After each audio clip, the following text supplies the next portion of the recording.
মা বোনদের একটা সমস্যা হলো, অনেক মা বোনরা জোহরের নামাজটা পড়েন ৩টা সাড়ে ৩টার দিকে। ম্যাক্সিমাম মা বোনরা এই কাজ করেন। কেন? কারণ দুপুরে ওনারা রান্না বাড়া করেন, রান্না বাড়া করতে গিয়ে ওনারা শরীর ঘামায় টামায় যান, তখন শয়তান এসে মাসালা নিয়ে হাজির হয়। শয়তান ওনার মাথায় একটা মাসালা ঢুকায়। কি মাসালা ঢুকায়? বলে যে, দেখো বোন, তুমি এত কষ্ট করে এতক্ষণ রান্না বাড়া করলা, রান্নাঘরে গেছো, গরমে ঘামায়া স্যাঁতসেঁতা হয়ে গেছো, এই শরীর নিয়ে তুমি আল্লাহর সামনে কেমনে দাঁড়াইবা বলো? তো এবার বোন শয়তানরে জিগায় মনে মনে আর কি, তাহলে কি করতে হবে? এবার শয়তান তার মনে মনে বলে দেয় যে, আরে নামাজ তুমি ঠান্ডা মাথায় ফ্রেশ মোডে পড়বা, হাতের কাজ শেষ করে নাও, রান্না বাড়া শেষ করে নাও, সবারে খাবার টাবার দিয়ে নাও, তুমি বাথরুমে যাও, সুন্দর করে গা ডলে গোসল করো, ফ্রেশ হয়ে আসো, এরপরে ৩টা সাড়ে ৩টা আসরের নামাজ সুই সুই হয়ে যাবে, এবার তুমি ফ্রেশ মুডে একটু নামাজ পড়ো। কাজটা কি ভালো হইলো না খারাপ হইলো? দেখতে কিন্তু ভালো মনে হচ্ছে, তাই না? যে উনি ফ্রেশ মুডে নামাজ পড়বে। টাইম যদি পার হয়ে যায় তো এই ফ্রেশ মুডের 2 পয়সার কোনো মূল্য।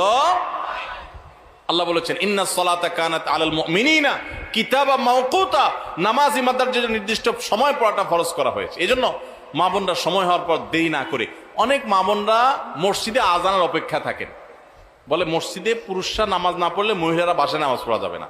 না ভাই, পুরুষদের উপর ইসলাম এত ঝুলায় রাখে নাই মা বোনদেরকে। আরে মা বোনদেরকে যে পাওয়ার ইসলাম দিয়েছে, পৃথিবীর নারীবাদীদের 14 গোষ্ঠীর জন্মের বহু আগে ইসলাম নারীদেরকে আকাশে তুলে রেখেছে। এরা এগুলা চিন্তাও করতে পারবে না, এত মর্যাদা দিয়েছে। উমরা যাবেন, পুরুষ হয়েছেন তো জোরে জোরে তলবিয়া পড়া লাগবে, রোজা আছেন আর গায়ে রোজা আছেন, কোনো মাফ নাই, ছাড় নাই। আর মহিলা হলে আস্তে আস্তে পড়বে, রিল্যাক্স মোড, কোনো টেনশন নাই, কি আরাম, চিন্তা করে। পুরুষ হয়েছেন 5 ওয়াক্ত মসজিদে দৌড়ায় যায়, জামাতের সাথে নামাজ পড়তে হবে। আর জামাতের সাথে নামাজ না পড়ে অবহেলা করে বাসায় নামাজ পড়ছেন তো খবর আছে, আযাব আছে, আপনি ওয়াজিব তরক করেছেন, গুনাহগার। আর মা বোন মসজিদে যাওয়ার ডিউটি নেই, বাসা পড়লেই পুরুষদের সমান সওয়াব পাবে। ভাই, একটা একটা করে আমি দেখাই, অন্তত 10-20টা আমল আমি দেখাইতে পারবো যে পুরুষদেরকে আল্লাহ এবং তার রাসূল কষ্ট করে করতে বলেছেন। একই কাজ মহিলাদের বিনা কষ্টে আরামসে রিল্যাক্স মোডে করতে বলেছেন, সওয়াব সমান, কোন কোন ক্ষেত্রে আরো বেশি।